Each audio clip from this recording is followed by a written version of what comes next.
America's golden age of Hollywood sold us perfection, but behind the smiles was fear. The voices you trusted, the heroes you admired, the husbands you were never meant to question. What if the most beloved stars ruled their homes through violence, intimidation, and silence? This isn't rumor, it's documented. Memoirs, court records, first-hand confessions. From Bing Crosby's carefully hidden reign of terror, to Spencer Tracy's alcohol-fueled rage, to Frank Sinatra's explosive violence that even Ava Gardner confirmed. Studios erased police reports, publicists buried bruises, careers were protected while women suffered. If you want the real stories Hollywood buried, subscribe now, because the truth only survives when it's told. Bing Crosby, America's beloved dad who ruled through terror. When you hear the name Bing Crosby, most people picture Christmas songs, warm smiles, and that calm, pipe-smoking father figure Hollywood sold to the world. He was the comforting voice America trusted. But that image was carefully manufactured and painfully misleading. In 1983, that illusion cracked wide open when Crosby's own son Gary published a memoir that stunned the public. Behind closed doors, Bing wasn't gentle or patient. According to Gary, he had a violent temper and ruled his home through fear and control. Everyone in the house lived on edge, constantly afraid of setting him off. This wasn't ordinary discipline. Bing beat his children with belts, paddles, and a custom-made weapon he called the Switch, designed with steel pellets to cause extreme pain while avoiding visible marks, evidence of deliberate, calculated abuse. His first wife, Dixie Lee, lived under the same fear. She was so intimidated that she couldn't even protect her children. Paramount worked hard to bury any rumors. Dixie never spoke publicly about her suffering. She died in 1952, and the truth went with her. Spencer Tracy, the principled actor with a monster inside. Spencer Tracy was known for playing men of honor, judges, fathers, moral leaders. He won Academy Awards and projected calm authority on screen. Off-camera, however, he struggled with severe alcoholism, and when he drank, he became someone people feared. He remained legally married to his wife Louise for 43 years, but they separated early because his drinking had become dangerous. Divorce conflicted with his strict Catholic beliefs, even as he carried on a 26-year relationship with Katharine Hepburn. Hepburn later described living on edge during his binges, afraid of triggering his temper. The thoughtful man vanished, replaced by someone verbally cruel and physically intimidating. Louise endured the worst early on, then left quietly. MGM covered it up, police stayed discreet, and the press stayed silent, protecting his image while the truth remained hidden. Frank Sinatra, the voice of romance that masked volcanic rage.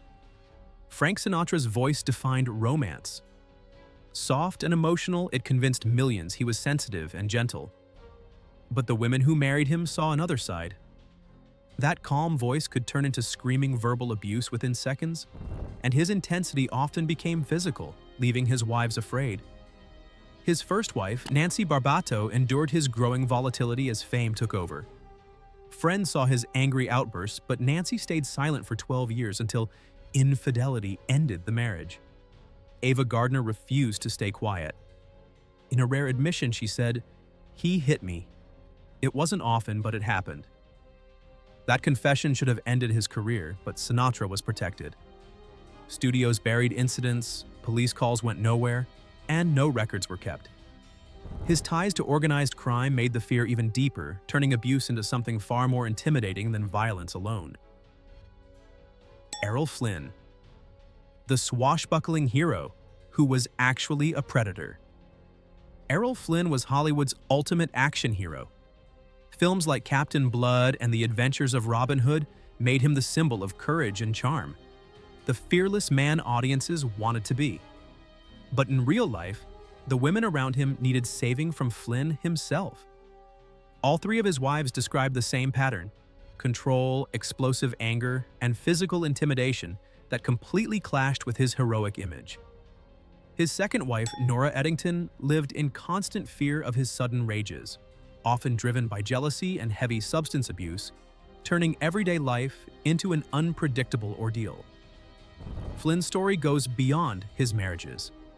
In 1942, he was charged with statutory rape involving two underage girls, aged 17 and 16. Though acquitted, the trial exposed disturbing behavior the studio system kept hidden. The contrast was stark. Audiences saw a hero while those closest to him lived a very different reality. George Sanders, the master of cutting remarks who used words as weapons.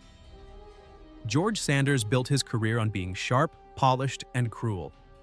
With his refined British accent and perfectly delivered insults, he became Hollywood's favorite sarcastic villain. Audiences found it entertaining. His wives did not. At home, that same verbal skill turned into constant psychological abuse.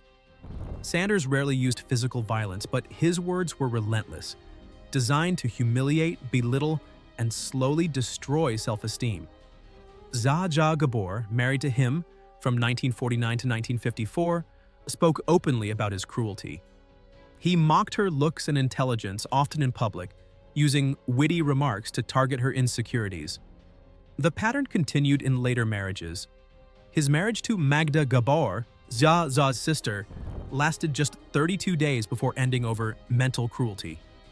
In 1972, Sanders died by suicide at 65. His note, "I am leaving because I am bored," echoed the same cold detachment that defined both his career and his personal life. The studio system, the machine that protected abusers. What makes these stories even more disturbing is realizing they didn't happen in isolation. There was a powerful system working behind the scenes to protect these men. The studio system didn't just ignore domestic abuse, it actively covered it up again and again. Police were paid to look the other way.